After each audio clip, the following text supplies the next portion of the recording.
Hoje, dia 5 de maio de 2020, e hoje resolvemos falar de um sentimento necessário a todos nós.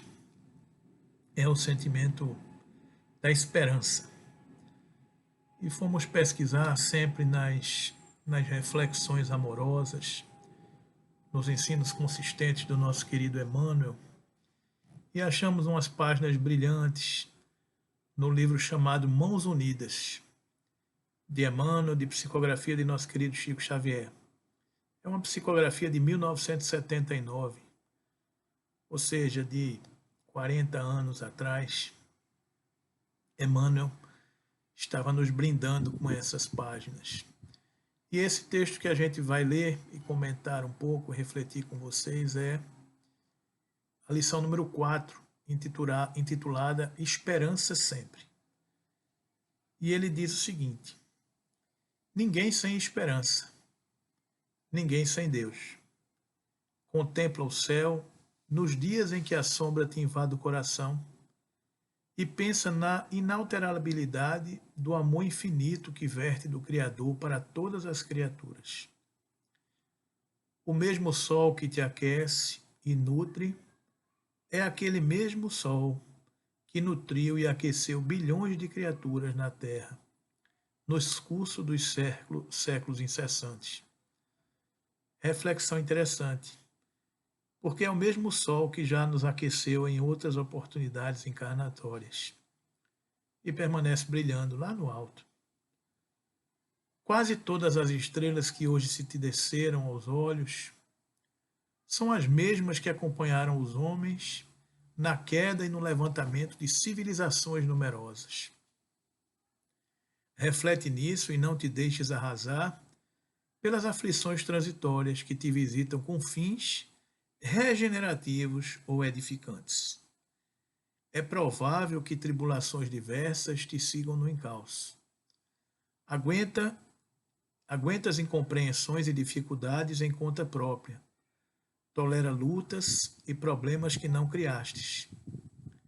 Carregas compromissos e constrangimentos a fim de auxiliar aos entes queridos, ou errastes talvez e sofres as consequências das próprias culpas. Não importa, entretanto, o problema, embora sempre nos pesem as responsabilidades assumidas, quaisquer que sejam. Desliga-te, porém, de pessimismo e desânimos, recordando que a vida, mesmo na vida que desfrutas, em suas origens profundas, não é obra de tuas mãos.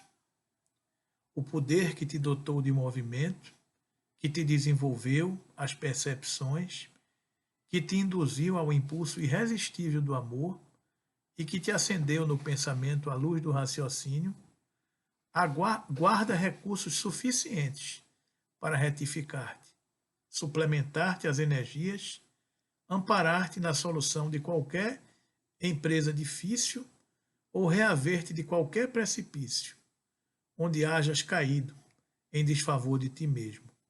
Esse mesmo poder da vida que regenera o verme contundido e reajusta as árvores podadas, nunca te relegaria à sombra da indiferença.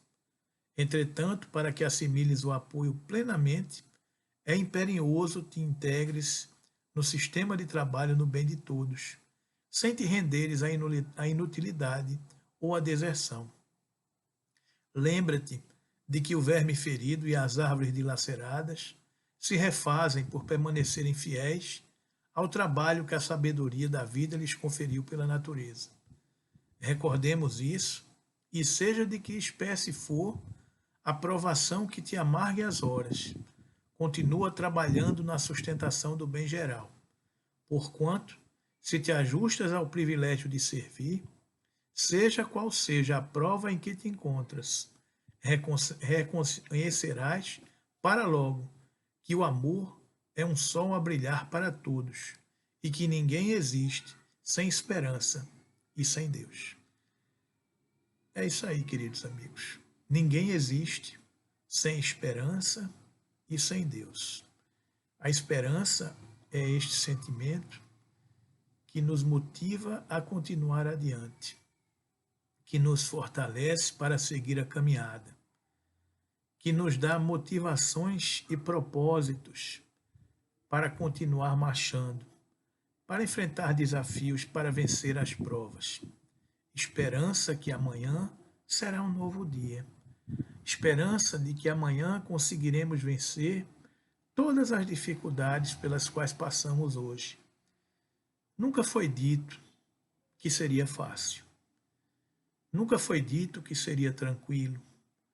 Nunca foi dito que seria ameno. Apenas foi dito que Jesus nos acompanharia. Apenas foi dito de que todos os percalços por qual passamos é no sentido de fortalecer o nosso espírito. Apenas foi dito que jamais estaríamos sós. Apenas foi dito de que a fé e a esperança são sentimentos que nos fortalecem na caminhada. Em nenhum momento Jesus disse que a nossa vida seria um passeio de turismo. Em nenhum momento Jesus nos falou que iríamos viver num planeta evoluído, onde as pessoas com as quais conviveríamos, onde os desafios cujos quais enfrentaríamos seriam fáceis. Não, não são. Não foi isso que esperávamos na nossa trajetória. Afinal de contas, estamos ainda num palco de expiações e provas, aonde o mal ainda predomina, aonde nem todas as pessoas conseguem compreender o amor infinito do Cristo Jesus, aonde nem todas as pessoas conseguem compreender Deus e a sua infinita bondade, a sua infinita capacidade de criar e de sustentar tudo. E ainda tem muitas pessoas que escolhem o orgulho, que escolhem o egoísmo. Ainda tem muitas pessoas que ferimos e que se encontram conosco a caminho. E que muitas vezes, nessa hora de pandemia, onde o isolamento social é necessário, nós nos enfrentamos, nós nos confrontamos diretamente com ela nas quatro paredes de um lar. Hoje não tem mais fugas para as opções sociais, para sairmos de casa. Um dos objetivos da pandemia também é esse: a gente enfrentar face a face as nossas dificuldades, os nossos desafetos, superar as nossas diferenças, nos auxiliarmos, darmos as mãos, mostrarmos que hoje somos pessoas diferentes, tocadas pelo amor do Cristo, que já compreendemos que a solidariedade, que a fraternidade, que a paz, que o perdão é o único caminho que nos fará ser um dos apóstolos do Mestre Jesus. O único caminho que nos fará herdar a terra. Somente a nossa conduta modificada falará por nós. Ninguém quer mais ouvir discursos. Ninguém quer mais ouvir da boca para fora. As pessoas precisam ver as nossas ações, as nossas atitudes, as nossas escolhas pelo caminho estreito que conduz ao reino dos céus. A nossa conduta é que transformará as percepções do homem velho, que ainda insiste muitas vezes a falar dentro de nós.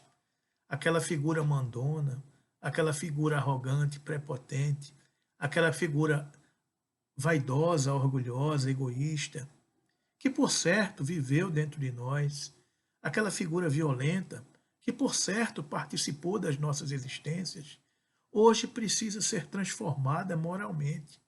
Esta é a proposta da doutrina espírita. E algumas de nossas vítimas podem estar conosco no nosso dia a dia, podem estar conosco na mesma família carnal que hoje estamos presentemente encarnados.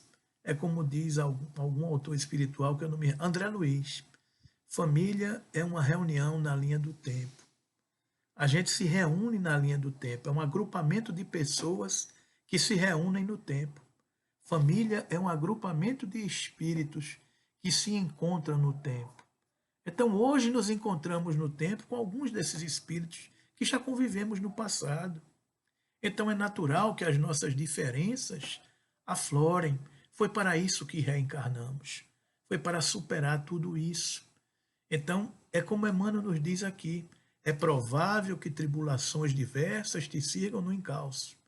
Aguentas incompreensões e dificuldades em conta própria. Toleras lutas e problemas que não criastes. Carregas compromissos e constrangimentos a fim de auxiliar os entes queridos. Ou errastes, talvez, e sofre as consequências das próprias culpas. O poder que te dotou de movimento, que te desenvolveu as percepções, que te induziu ao impulso irresistível do amor e que te acendeu no pensamento a luz do raciocínio, guarda recursos suficientes para retificar-te, suplementar-te as energias, amparar-te na solução de qualquer empreendimento difícil ou reaver-te de qualquer precipício onde hajas caído em desfavor de ti mesmo. Esse mesmo poder da vida que regenera, o verme contundido e reajusta as árvores podadas, nunca te relegaria à sombra da indiferença. Entretanto, para que lhe assimiles o apoio plenamente, é imperioso te integres no sistema de trabalho no bem de todos, sem te renderes à inutilidade ou à deserção. É isso, queridos amigos. Recordemos isso, e seja que espécie for a provação que te amargue as horas, continua trabalhando na sustentação do bem geral, porquanto se te ajustas ao privilégio de servir, seja qual for a prova em que te encontras, reconhecerá para logo que o amor é um sol a brilhar para todos e que ninguém existe sem esperança e sem Deus. Esperança, queridos amigos. Somos espíritos nascidos para a luz e a nossa luz brilhará. Venceremos todos os desafios e dificuldades. Se hoje é um dia desses que amanhecemos tristes, que estamos nos sentindo pesados, que muitas vezes nos falta a esperança, levantemos os olhos e olhemos o sol, que, como nos lembrou aqui Emmanuel, é o mesmo sol que aqueceu a muitos espíritos que já passaram antes de nós, inclusive nós outros. Então tenhamos esperanças. O mesmo Deus que nos criou e que nos disse que seríamos felizes, nos ampara e nos dirige. Esperança sempre. Ninguém vive sem esperança. Ninguém vive sem Deus. Muita paz.